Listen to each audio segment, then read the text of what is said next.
Hello, everybody. Welcome back to another episode of the Sprites of Life podcast. I'm Lucas. I'm Chris. And I'm Don. Hope you guys are having a great time wherever you're listening. Guys, how familiar are you with the English language? Spoke it all my life.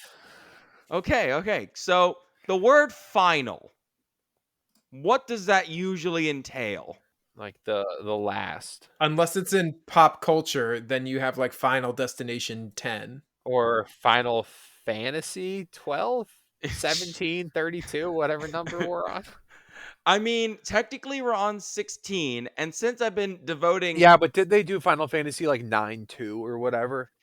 And no, there was... Who was Lightning? Lightning had 2 games. Lightning had 2 extra games along with it. 13 had 2 extra. Then you have the Kingdom Hearts, and then you have Tactics, and then you have the Chocobo game. There's nothing final about Final Fantasy, but I feel like that fact alone is enough to talk about it, considering at the numbered franchise, we are at 16. That's obsessive and enough for us to talk about it today. I've been obsessing about Final Fantasy 16 because I've just been playing it. I didn't think it'd be that great, and it turns out it's that great.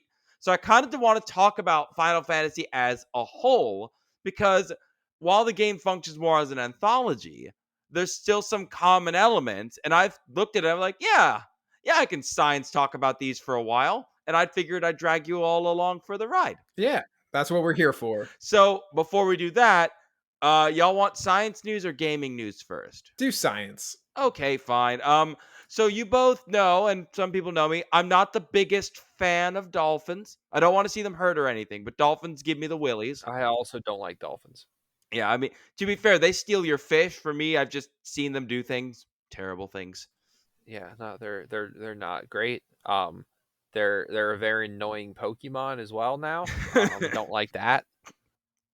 I will say they do make excellent mothers. There was one study that found that bottlenose dolphins change the pitch as they talk to their calves. So dolphins do have a sort of language through their clicks and their whistles, their ability to communicate. When dolphins are very young, they're basically given a name, their own unique click or whistle, and they will use that to help identify themselves with another group, to tell them where they are and tell them who's there. It's a very complex structure. We have still barely scratched the surface.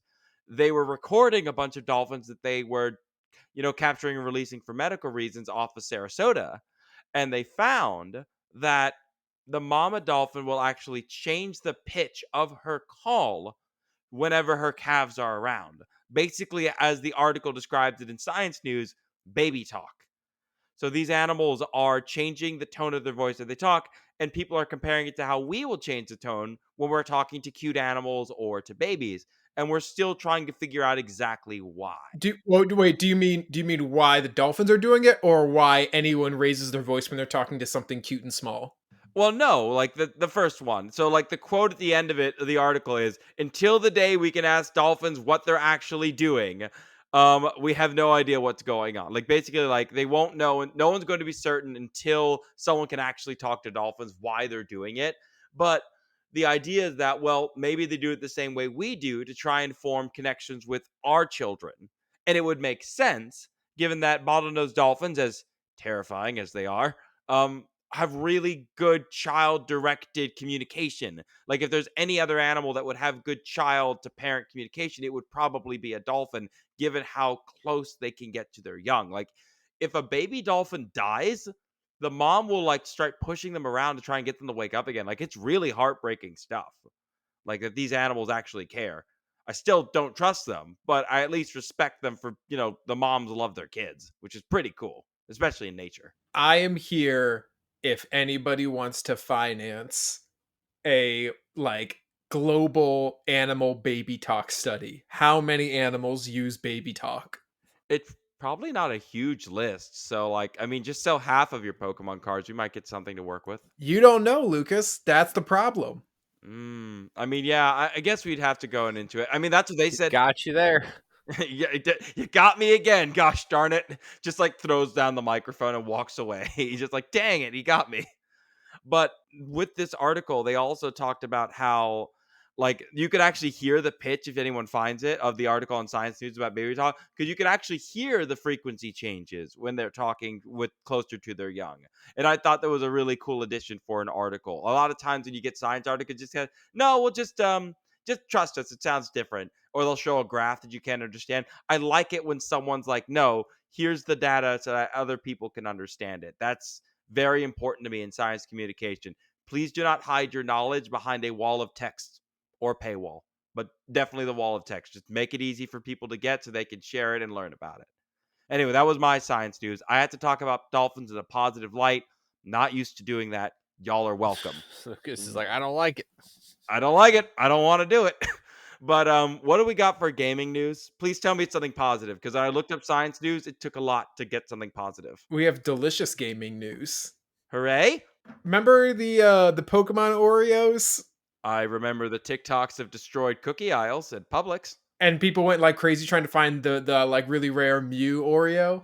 I once again will direct you to the TikToks I and think we've reels and flown what. too close to the sun with the level of stuff of Oreos. I think Yeah, we're have you? due for some sort of Icarus type scenario. I did once see Oreos with cookie dough in them, and that was incredible. I okay. Quick side tangent. What's the most useless Oreo that you've ever seen? Most useless. Watermelon. Watermelon. The ones that are like no cream in the middle. My one was the ones that were Snickerdoodle, because like you literally just made a cookie out of another cookie. Just sell Snickerdoodles. What's wrong with you? Like that was like the most like what the H moment. Like what are you doing? But like okay, so what about Oreos? What have they done now? Well, now we're getting Mario Oreos. Is there like a super rare star cookie we should be worrying about? I almost wonder if they learned their lesson because I don't believe that there is a super rare one. I think it's just there are 16 types of Mario Oreo cookies, but those are coming out soon. And I guarantee, like, people are going to hoard, people will, if there is something to be hoarded, people will hoard it. They're just cookies with little fun designs on them. Like, eat them and dunk them in your milk. I actually don't dunk Oreos in milk. I've never done that. But What? I'm with him. I don't like my food to be soggy. What is wrong with the both of you? You dunked that sucker. I've literally just put it into the drink and let it dissolve, and I drank the milk. I like dry, crunchy cookies. That is. I don't know how we are all friends, but I also here we eat are. unbuttered toast. That feels Wrong. I mean, yeah. unnatural. What is This it? The boy, dark side of the force. this boy ain't right. The dark side has many pathways that some would deem unnatural. Just see, and then cuts to Chris eating butterless, jellyless toast. Just dry, crunchy bread. It's just a crouton. What kind of bread do you use? Normal bread? Like white bread, wheat bread, like. Oh, wheat bread. Oh man, feel we've learned a lot today. Not even for the new. We haven't even started. We've all just learned a lot today. We could stop now and be like, no, everyone's learned something about it. So we're getting Oreo cookies in the shape of Mario and praying that no one destroys anything. Now, hopefully, when this comes out, those Oreos will released and the grocery stores will not be destroyed, because anyone who is mean to service workers is awful. And please don't destroy a grocery store for cookies. I'm begging you, please. They're just Bowser cookies. Oh my god, are they peach flavored? That would be that. See, if every cookie in it was individually flavored, that would be cool. No, they're just Oreos. Okay, like I mean, again, it's a lot to ask, but if society could not destroy a grocery store for collectible Oreos, that would be great. Collectible is debatable when if they do expire. I mean, there are ways to properly seal them. They won't do them, but they will. Anyway, okay, that's delicious, I think. But do we have any Don, any I know the new series Yeah, so do have Series D for competitive Pokemon, but we're gonna focus on the North American International Championships was last weekend in the wonderful town of Columbus, Ohio, where it almost always is because that is just how we do things. So NAIC where I'm at, yeah. So it was in Columbus, and just kind of looking at the top 8 teams right now. A couple of people I know on there. Shout outs to Raghav, um, Raggy on Twitter. Malavia got second place. So anyway, first place winner though, Alex Gomez, great player, has been around for a while, with a pretty cool team. We had Dragapult making a showing. Um, Really? yeah, which was also, if Yeah. you remember right, the first series winning team of Series 3, which I believe was Justin Tang, also used the Dragapult Chain Pow combination over the Dragonite Chain Pow that's more popular. So Choice Band Dragapult, pretty cool with Terra Ghost with Terra Blast, which is nice way to get some steady physical ghost move. Dragapult, Chin Pao, Iron Hands, Dondozo, Tinglu, and Fluttermane. So you also see it's got the solo Dozo, as well as a Tinglu with Sand Tomb, which I think is a really cool combination because you can trap stuff in. The Dondozo has Yawn. You can really chip things down, and then you have booster energy Fluttermane, so big damage from that, as well as Chin Pao and Dragapult. With Iron Hands is sort of that assault vest set, so it's sort of more of a glue Pokemon. But also, like Iron Hands next to Chin Pao does a lot of damage. I mean, I'm interested to see. I mean, with such an influx of new Pokemon coming in that are, let's be honest, really dangerous. Like, I'm wondering how many of these Pokemon will still be like able to compete. Because Yeah, well, I'm just looking at the top 8 right now, and in the top 8 we have 1, 2, 3, 4, 5, 6. We have 6 Iron Hands and 7 Fluttermanes. I've played a lot of Series D since I didn't go to NAIC, and I can tell you that Urshifu is quite good. it's mean. Multi or single? Both. I think single strike, or sorry, multi strike, I think is more splashable onto teams, but I think single strike is very scary. I love single strike, but I just never he I don't like Focus Sash. It stops my kills, so I like Multi Strike. Yeah, multi and but I do think I think single strike is going to be one of those things that has like, I think it's going to be less common, but I think it's going to have some very deep runs, and I could see it maybe top cutting some major. I mean, we really only have worlds as the first thing, but I think single strike's going to make some deep runs because the burst damage, like a lot of people's Urshifu counters are sort of leaning towards the more water based. So you have a lot of things like Rocky Helmet and Moongus, and Choice Band, Terra Dark, Wicked Blow can just like shred through so many things. I'm looking at the top 8. We only have 2 Tinglu. I think Tinglu has a rough time with Urshifu. I think it has to Terra a lot of the time. I think Iron Hands is good. Will continue to be good in Series D. Look at the rest of these teams. We've got some cool teams. I don't know if you guys have seen the top 8. There was an Iron Moth in top 8. I Shout out see to Chuppa with the Talonflame. Yep. Yeah, with Chuppa repping pretty cool team right there. You've got the classic Dragonite Chin Pal setup with a Golden Go. Um, the choice specs Golden Go, which we've been seeing more of late in the season with Trick. Kind of a nice way to cripple stuff. Citrus Berry Talonflame, which is cool. Very supportive. Will-O-Wisp Taunt Tailwind with Brave Bird. Terra Grass Iron Bundle and Terra Poison Garchomp, both of which are kind of spicy. Nice. I mean, I'm glad we got some It's variety in yeah, there. it's one of those things where people look at the teams and they're like, "Oh, there's 7 Flutter mains." But if you look at the Flutter mains, there's Booster Energy, there's Choice Specs, there's like maybe Pixie Plate even, maybe Sash, multiple booster energies, and some are speed boosting, some are special attack boosting. Joe UX9's had a great season so far, and you got a top 4 with the Torkoal Jumpluff team, which we've seen some of. John Who I know used that at Knoxville. But he also uses Chin Pao next to Scarf, Great Tusk, and King Gambit, which is pretty cool. King Gambit seems like it's kind of fallen off as well a little bit. I think it's still very good, but it's kind of in a sea of Iron Hands right now. Iron Hands and Urshifu would probably are hurting it. Yeah, and I think I'm talking about Series C because Oh, okay. NAIC was Yeah, Series C. yeah. No, Series D. I think King Gambit is really not having a nice time. I haven't seen many King Gambits at all.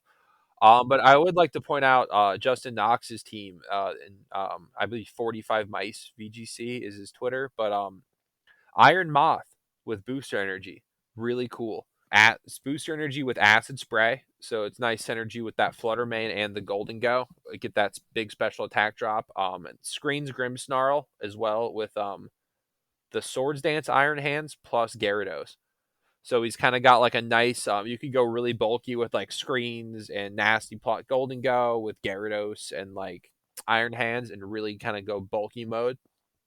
Or you can just like send it with Acid Spray plus Fluttermane. So that's a Sash Fluttermane too. So like there's a lot of variety, even though there's a lot of Fluttermanes. Yeah, I'm excited to see what Worlds has to Only throw at two us. Chi Yus as well. We got what, 3 Chin Pows, 2 Chi Yus. So Chin Pao looking like the Alpha Ruin Mon at NAIC. Zero Wo Chien. As yeah, No one cares about the yeah, snail. top first place, top four. Yeah, Joe UX9's Chin Pao was cool. His Terra Flying, which is different, most like that Terra Ghost. But I mean, he's got it next to Scarf Great Tusk, so that makes sense. And he's running Ice Shard over Sucker Punch, which is kind of a cool little priority change with Crunch as well. So he's got his Dark coverage over Sacred Sword, which I guess like with Great Tusk you don't need. Sorry, I'm rambling. You guys go ahead. It's all good. No, the rambling is what we're here for. But we do have to talk about Final Fantasy now, I guess. We'll talk more about Pokemon. I mean, it's our podcast. Of course, we're going to talk about Pokemon more. But as far as Final Fantasy starts with, honestly, again, like I said, like Final dictates last, but somehow we're at number 6 of these, not including like all the different spin-offs, not including Kingdom Heart, not including any of the sequels they made for like X2 or 13.2 or any of those other ones, like not including the remakes or the remasters. This game has stuck around it since 1987. The whole reason it was called Final is still debated. When Horinobu Sakaguchi, the guy who created the first one, came out and said he was asked why it was called Final, it was because at the time, if it did poorly, he would have to quit and go back to college. Like, there was basically like, this is my last chance. I was also that it's just a cool name. That was another reason. When you look it up, the word final is actually a word that Japanese people can actually, they know it. Like the words final and fantasy also has the FF that looks really good. And that finaru is like a word that they actually know. So if you ask them, if you were to say like, Final Fantasy ski desu ka? Like, do you like Final Fantasy? They would actually be able to understand you a little bit. I'd be like, oh yeah, no, we love Final Fantasy. It's the best game series. But it was released in 87, and luckily for us, it was a huge hit, and it's been raking in tons of awards ever since. Inspired, all the sequels, the spin-offs, a few movies, ones that we definitely won't talk about because they're real bad. One of the movies, the Final Fantasy movie that came out in theaters, was so bad that it in part like cut away a lot of like the connections that we're gonna have with like Nintendo and stuff. It's a whole mess. And even now, there's an official Final Fantasy Day dedicated entirely just to Final Fantasy VII because of how influential it was. Like Wait, okay, first of all, when is the day? January 31st. Starting 2023? I believe it was officially started, if I can look it up. When was the official day it was out? It became an official holiday. Yeah, it became an official holiday this year. And official holiday where? Japan. It's recognized by the Japanese government as an official Chris holiday. is like, I've never gotten off work. I've had to take my days off of work to play video games. Well, that's the thing. Again, we've talked about it. Like, there are some days where so many people call in sick in Japan that because of certain games coming out, like Monster Hunter and Final Fantasy and Dragon Quest, that they've just basically given some whole companies like the day off. It's insane. Like, can you imagine if, like, I don't know, Skyrim got a holiday, like of how much influence it had? Like the Honestly, like United it should be at this point. I mean, kind of. Like, it just keeps happening. Every year we get it on a new console. By the end, you can play it on your toaster. You probably could. Dude, your Alexa can play Skyrim. Really? Yeah, like I'm not gonna say it. Mine's unplugged now because I'm become paranoid in my old age. But yeah, you're if you say like Alexa play Skyrim, it'll like give you like you come to a narrow road in a mountain pass. Alexa off. I thought I had turned off. I mean, with Final Fantasy, though, there's always the talk of like, well, okay, I'm not going to get into it at like number 16 or whatever, but each game functions on a different story. They went the anthology route instead of a direct sequel, and that's how they've been able to keep going. By keeping just enough of the right themes and changing things here and there, you can Something make it about so. crystals. Okay, we'll get to the crystals, but keeping some things while also changing up like the story, the characters, some of the combat systems, some of the items. That is what kept people going. Because even if you didn't like Final Fantasy 2, you might like Final Fantasy 3. If Final Fantasy 15 was an undercooked mess that was somehow spent too much money and not enough money, I can go to 16 and be like, okay, they spent the right amount this time. Yeah, but there was like so much good fishing in Final Fantasy 15. Final Fantasy 15 was so good at fishing, they made a separate fishing game out of it. Not even kidding at all. Like Yeah, it's yeah, there was that's some why good it's a fishing. top tier game. I mean, the series was one of the first that gave people like multi-level story and deep character backgrounds back in like the 80s, which considering the tech they were running on, was pretty impressive that you would actually be able to get people to like care about these characters more so than just having it just be a linear progression of killing stuff. But the games have always been a mixture of fantasy and science fiction. You're putting magical orbs and crystals next to robots and airships, and this is so well done that it's a staple in just about every single game to have like some level of of super steampunk robotech next to like feudal peasants digging in the ditch, which is again pretty and cool. It's pretty cool. It's very hard to get that. It's hard to get even one of those right, and getting them mixed up in the right way can be good. Now, to say that all the Final Fantasy games are great is wrong because there are some of them that just never fit well. And I'm not going to tell you which ones are which because there are people who defend. People will come for us. Yeah, There's they'll so come at us in multiple languages, and I don't even want to fight the English speakers, let alone the Japanese. Those people run their own Twitter, and you don't want to fight them on their own turf. does It's that not just great. mean though that there's something for everyone? Yeah, there is a little bit. Throughout the years, they have gone away from turn-based combat. Although I will say I they've like the turn-based experimented. combat. I like turn-based combat too, but they experimented with it before they got rid of it. Like there were times where they did turn-based combat where you built up a certain set of meter, Yeah, and then you would go, I think 5 was one of the earlier ones with that, if I remember right. At yeah, least and that's the then earliest one also, I remember that had the meter. and then later on when they did their weird spin-off of Bravely Default 1 and 2, they added like the Brave system. I've been Where you, back playing Bravely Default 2 right now, actually, and the also weirdly done Bravely Second that just confused everyone. yeah, that was a weird one. I got to say I loved the Bravely Default Big series. Like big it. fan, big fan. I honestly I love all the Final Fantasies. I haven't played as many of the modern ones. I've played 15 and like 13, I think. But I think I've played like 1 through 7 and like maybe 9 or 10 as well.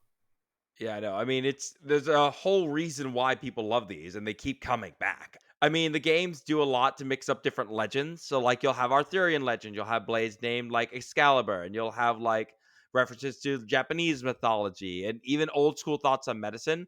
I think it was Final Fantasy 4 that dealt with miasma, and like that's the whole before germ theory. People assume that, oh Yeah, no, I you think have. miasma is even a reoccurring theme because it's in like some of the side ones, like there have been side ones, but like I want to say like was it like Advent Children or something, Crystal somethings? I remember there being miasma as well. Yeah, that's the old school style of thinking when it comes to like germ theory. Before that was like bad air. Miasma is why we have the plague doctor masks. They used to stuff the noses with like potpourri or good smelling things because they thought that the good smelling things would purify the air when you breathed it in, and it doesn't work that way.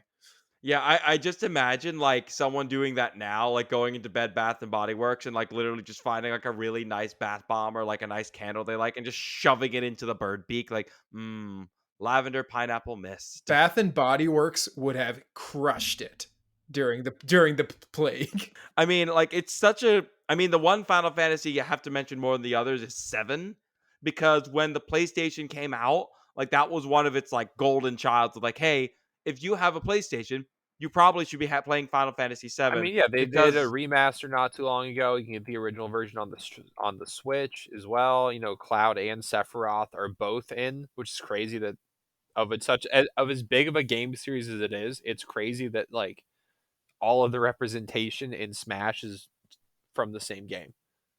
yeah, like even Dragon Quest was like Dragon Quest is debatably older and more influential, and they had to shove all their protagonists in Well, one or yeah, single or look human at body. I mean, Fire Emblem's got quite a few, but they're from a variety of Fire Emblems. It would be like if they only picked like Blazing Blade. It was just Mart, and it was just like Roy and a bunch of side characters. Yeah, it's amazing just how powerful that game is. I think it's part because it was one of the first to have like really good cinematic cutscenes, Yeah, and like great that would like cutscenes, great storytelling, banger music. oh, the music, oh, the fight music can go on, and I can't wait to see. I've been playing the remasters, and like I can't wait to see what they're doing with it because it completely changes the script. You have no idea who's gonna die or live now. We're all there now. We all want to be there. With the monsters in the game as well, like the monsters also stay relatively the same. I mean, the summons is like it depends on what game you're playing. Some characters can summon, some I characters like the can't. I like the little quests you have to do for like the best summons in some of the games. I think that's fun. Yes, 10. Final Fantasy 10 did that. I think fifth doesn't like five do it with like Leviathan and stuff. I think because you have to go like the moon and get Bahamut is like on the moon. I remember that being really cool. I always remember 10 because one of the guys you get, like his ability is, hey, if you give me a lot of gold, I'll do a disgusting amount of damage. And like at the end, the final boss in 10, the metal music blaring, I'm like, give him all my gold, like, kill him. Just destroy him for me. I don't want to deal with him anymore. And that was my favorite That's part of just the game. Golden Go. Just scold and give him, I'm going to pay you $100 to get that man. But you get a special attack drop though. Yeah, I mean, I think it's safe to say that these games kind of help set the patchwork for most of the role playing games to ever date. Like, it's interesting how it took inspiration from Dragon Quest, and now Dragon Quest like sometimes takes inspiration from them. Like, it's amazing to see how much of a genre shift happens with RPGs with these games. And it's interesting with Final Fantasy 16 because it took a lot of inspiration from things like Game of Thrones and Western media to create its game and its lore. And with mixed results, I'll say sometimes it leans too hard into it. Like for some reason, oh, this couple's married, and then deep in the lore, like also they're cousins. I'm like, I why? mean, if you're what's the time era of this one? Is it kind of Middle Agesy? Because it's like that's not It's that Middle crazy. Agesy. It's high fantasy Middle Agey. I mean, It's that's it's just just like if you're upper crust, that was sort of just what they did, right? Like, I mean, yeah, it's I played still Crusader Kings. shut up. But I mean, like I said, they do have some shared elements, and we're gonna have to talk about them. And the one shared element that makes a Final Fantasy game a Final Fantasy game to me is the chocobos. I love me a good chocobo. Now, Lucas, is this the part of the episode where I tell you that I have never played a Final Fantasy game? It is. It disgusts me. Go on, explain yourself. Well, one like PlayStation. I didn't grow up with PlayStations. Okay, you have a Nintendo Switch next to you right now, and you could buy Final Fantasy VII and play it. Did you know how many games I have in my backlog? Do you know how many of them are Final Fantasy VII? Zero. That can change immediately. Have you played all the Like, Pikmins yet? No, I have Have you not. played any Pikmin? I played Pikmin 1 back Okay, in the you should day. play two. I was a GameCube guy.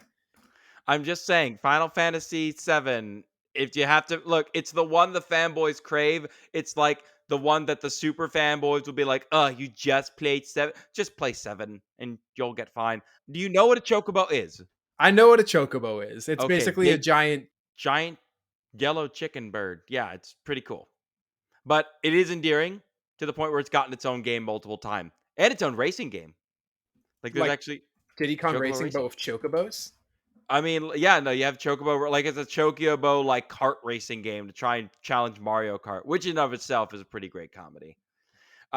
So if you for Chocobos, if you're lived under a rock like Chris, think giant yellow or sometimes multicolored bird that is characterized by their feathers, their distinct odor, and the fact that they have this chant that they've had since like the beginning, since they've added sound in the game. Like there's this one call that all Chocobos do, and in the games, they're always domesticated for their gentle nature and quick feet. They are often used as a mode of ground transportation, according to one of the game's lores in Decidia.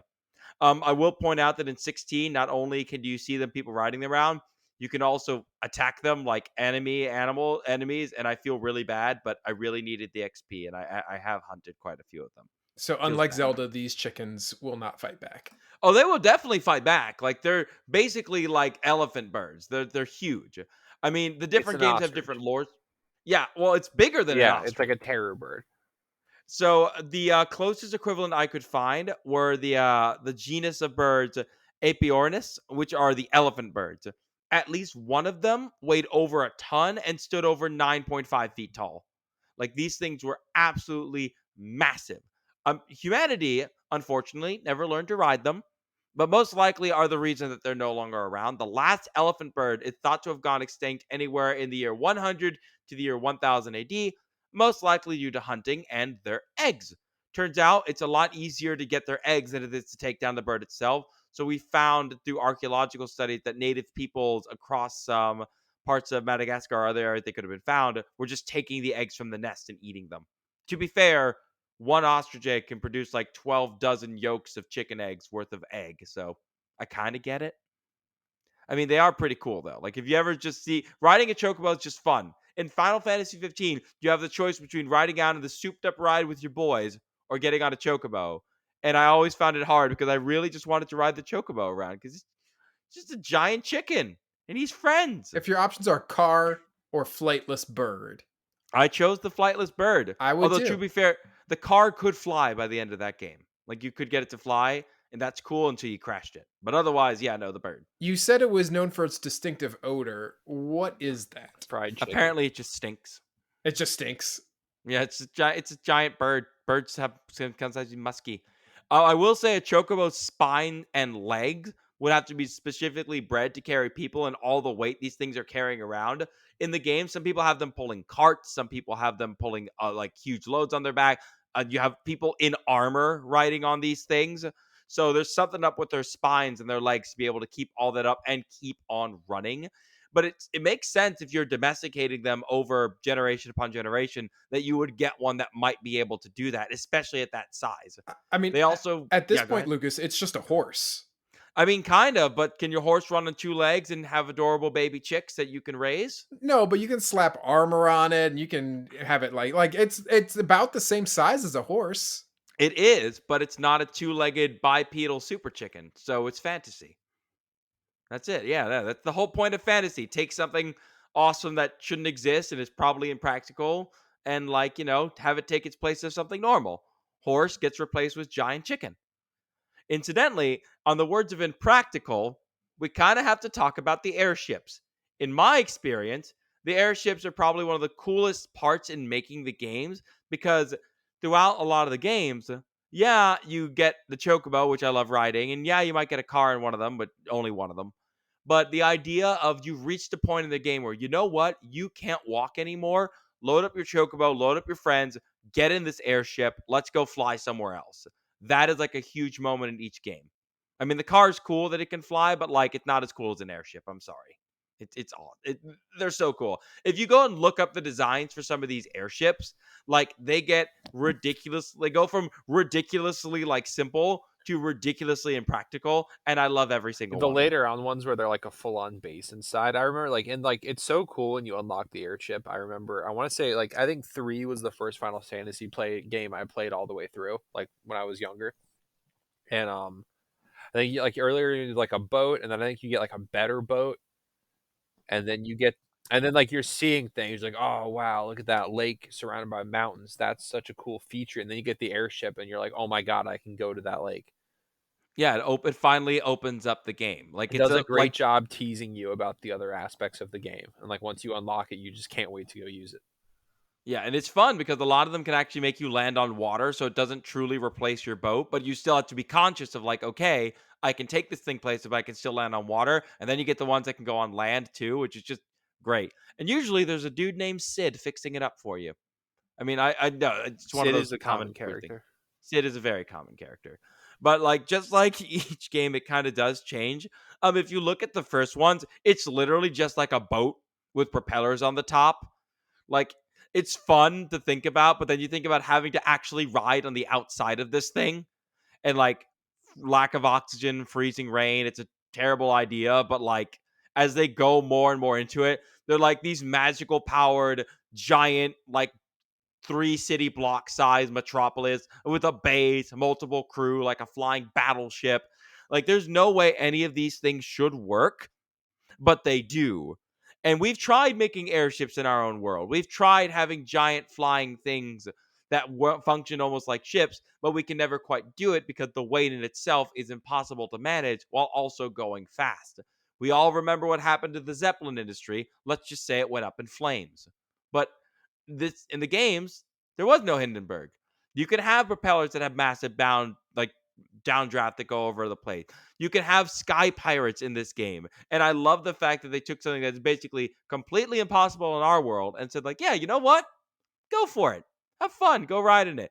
It's the least scientific thing we'll talk about next to one other thing. But I just love the fact that each game kind of has them, and each game just kind of takes a little bit from like, let's take some ship architecture from this one thing. Let's take some style and artistic blah blah blah from like something else. I love the airship, and it's great game design, and I just want to talk about it. But like you said, Chris, I mean, it doesn't beat the car or the horse, but it's impractical, but it's fine. Are Not gonna hurt these anybody. now again, never played. Are these airships propelled by like motors or are they like ships with like masts? Motors and occasionally magic powered motors. And usually that magic is powered by crystals. We have to talk about crystals now. And I have to tell you guys the headache I had looking up this one topic has been infuriating.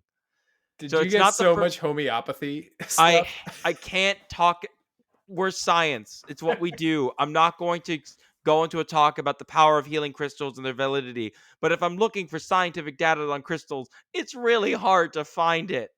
Like even the people who believe in like homeopathic, like the idea that crystals can heal you, you got to admit, if you look up the phrase crystals in uses in science on Google, you get a lot of homeopathic stuff, and that's not what we're looking for.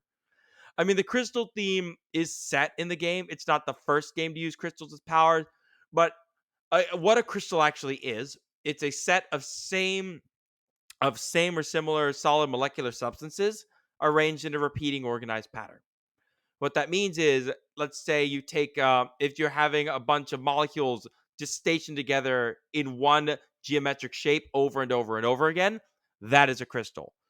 Usually they are formed when substances are heated and then allowed to cool slowly. So you get a lot of those in the calderas in Yellowstone or any of the other volcanic locations. So the molecules, like you can find crystals in almost anything, to be honest. Like technically, a snowflake is a type of crystal, like as it's falling, because it is just Yeah, a it's repeated crystallized geometric water. pattern. Yeah, just crystal. You can make crystals out of almost any solid substance if you need to, but depending on the game, they're either a minor part of day-to-day life or they are literally the containers of the very essence of the universe. In 7, they just changed the name to materia and talked about how, hey, people are abusing these and sucking the earth dry, which is honestly pretty woke for like a game made in like the 90s, of like talking about exploitations and the dangers of like uber capitalism and like environmental destruction. I mean, it's pretty ahead of its time, all things considered. But as I mentioned, so many people believe in crystal power, and now I have to tell you the beluga story. Have I told you guys the beluga story? I do not think No, so. I don't think so. So my buddy, we're not going to disclose the names of the aquarium, but there was an aquarium that housed beluga whales. The beluga whales had an exhibit where you could actually get a chance to spend time with them. One day, somebody made a call to the aquarium and asked, "Hey, can I put my crystal on your beluga whale?" And everyone just double blinked and went, "Excuse me?" The idea was that she wanted to absorb the essence of a beluga whale and keep it with her. Now, technically, putting a crystal on a beluga whale is not going to bother the beluga whale. It doesn't care. It's a beluga whale. But the people were like, okay, we can't just put her on a tour with everybody else because people are going to be really weirded out that they're like putting crystals on the beluga whale. So they came up with a compromise. If that person bought all the tickets for that day to get the beluga crystal energy, they could do it. And they did. And they spent well over 2 grand to do it. Like That's a that is that's a good crystal Good, right good there. that's for a them. that's a that's a good crystal right there. They got the beluga essence, maybe.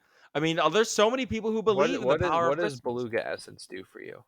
We don't know. You They didn't didn't Sting ask ask. you? them? It makes you like being under ice. You Uh, should have asked them. I wasn't me. It was a friend who told me about it when he worked at the aquarium. Like I didn't get all the details. It's one of those like just like no one's gonna believe you like when you tell them this stuff, but it did happen. Always ask questions. Always, yeah. Oh god. I mean, people do believe in this, and I'm not trying to put down anyone who believes in the healing power of crystals. I will throw you a bone and say that if you truly believe that crystals will help you and you're in a hospital and you're needing treatment and you have it with you, that is lowering your stress, strengthening your immune system, and allowing you to fight it off any infection or what you're dealing with. but there's no scientific evidence that putting a crystal around you gives you any power. I mean, crystals can be used to focus lasers or electronics. That's pretty awesome, but they're not going to be, there's nothing scientific pointing at it. But the whole belief in crystals comes from so many different cultures across the world.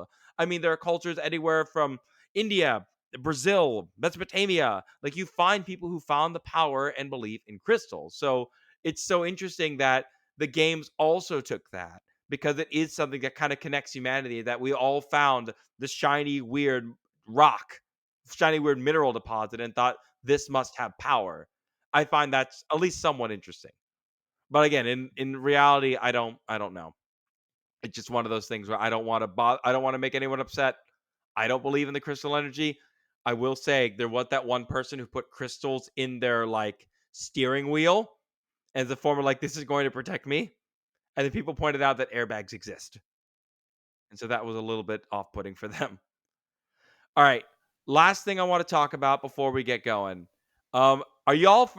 Sorry, I say y'all. Chris, you haven't played. Don, are you familiar with one of the most powerful spell? What are the most powerful spells in Final Fantasy? I'm gonna say meteor. Yep, just like he's reading the notes, I am folks. not reading the notes though. I'll You're have. not reading. Okay. Oh, Do I good. You are ever read keeping the up. notes? Once it was a good day. It was a I nice do read day. the notes, but I am not reading the notes right now. I am mining on RuneScape. He probably is. This isn't a bit. But Meteor is probably the most powerful spell in the game, and it's one of the common spells. In the games, you get the ability to shoot fire and lightning and ice and summon monstrosities and, That poison Thundaga, gas. Is it the Agas? Are they the best ones? I think the Or Agas the are, Daras, maybe, or whatever? It's the maybe. It's Agas, right? interesting. Yeah, it's It's interesting Blizzara and then it's Blizzaga, if I remember right. with Japanese, like they decided to use English as like the language of magics. So Blizzardo instead of Blizzard. It's interesting that like, oh yeah, no, English is the magical language we'll use, as opposed to like in America where we'll use Latin or something else. So it's nice to know that America is the magical language for RPG magic. But many of the spells in the games like carry over. The big one being Meteor, aside from Final Fantasy VII, which changed it to Comet just because Meteor has such a huge impact on the story.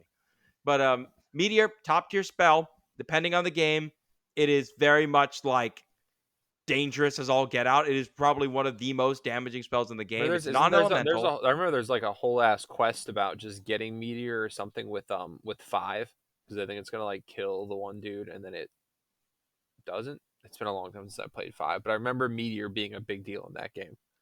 Well, I mean, it should be a big deal. Summoning lightning is pretty sweet, but if you could aim a meteor directly at someone, it could effectively kill any living thing.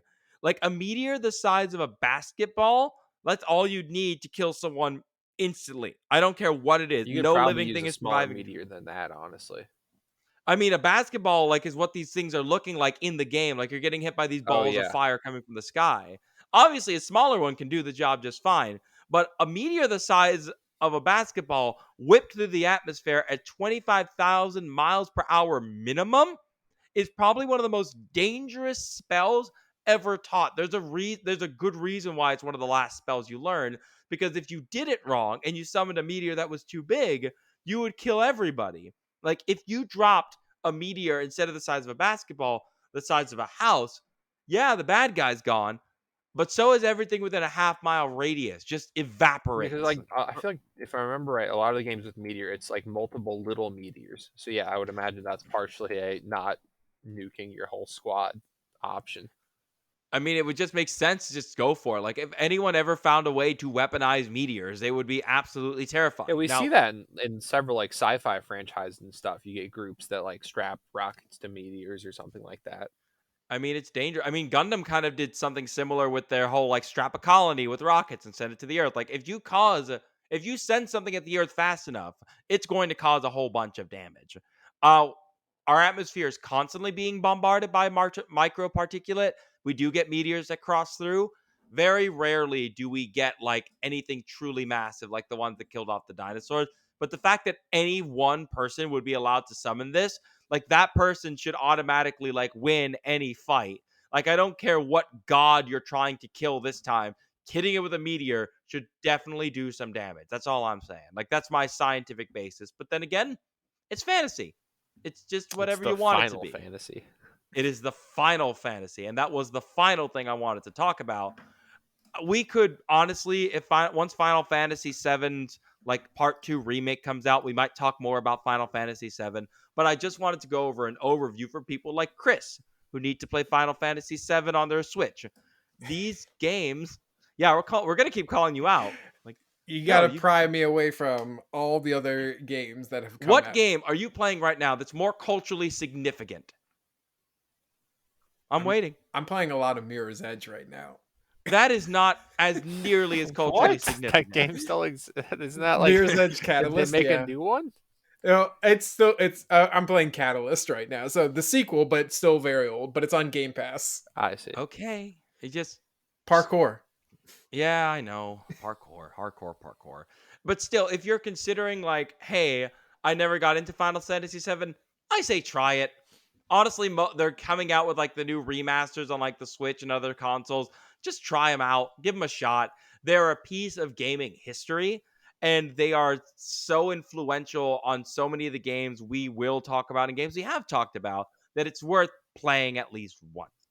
Don, Bless do you you. want to add anything else for Final Fantasy? Not really. Honestly, go out and play them. Whether you like the more modern control scheme or the OG, I know that's kind of like a controversial topic. Um, Yeah. I really can't recommend more. I think my personal favorite is probably 5. Um, I have a big love for 10. 10 is I I like I 10. like 10. I think I said 3. I think I got the 3 remake on the DS. When I was a lot younger, I think it was the first Final Fantasy game I ever beat. But I remember really liking 5. Um, That one had job classes. Any game that gives me job classes to change, I'm like, sold. You got me. I'm did in. did did 5 have job classes? Yeah. Not 5, 3. Was it 5 or 3 that had it? That had the job classes. Um, One of the two. One Hmm. of the two. No, We'll debate it. 3 had the job classes because 5 you had like Cecil and like the old guy with the meteors, and there's the bard, and he beats him up and calls him a spoony bard, which I'll never forget. Excellent line. On the note of spoony bards, thank you all so much for listening to this rant on Final Fantasy.